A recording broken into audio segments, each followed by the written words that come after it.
Kita curhat macam tu, apa ada masalah kita cerita-cerita kan.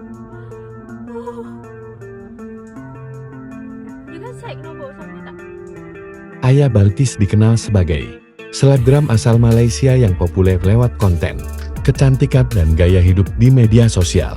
Dengan jumlah pengikut yang terus bertambah, Aya kerap membagikan aktivitas keseharian serta kisah asmara bersama kekasihnya, Yusman Kusuma alias Yuka.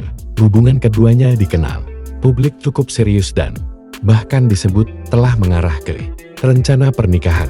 Sementara itu, Yuka merupakan selebgram asal Indonesia dengan jutaan pengikut.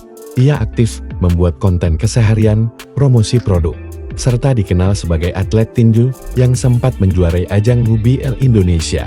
Pasangan lintas negara ini beberapa kali mencuri perhatian warganet karena kemesraan dan kedekatan mereka.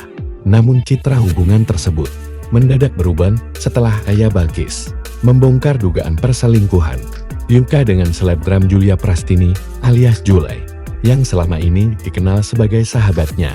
Kasus ini mencuat ketika Aya menemukan bukti komunikasi mencurigakan di ponsel Yuka, termasuk nomor kontak dengan nama berbeda yang ternyata mengarah ke Jule.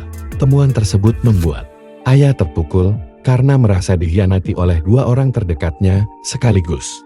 Ia pun membagikan kisah dan bukti versinya melalui media sosial, hingga memicu perbincangan luas. Nama Jule pun menjadi sorotan dan trending di kali Twitter. Sementara hingga kini Jule dan Yuka belum memberikan pernyataan resmi terkait tudingan perselingkuhan tersebut.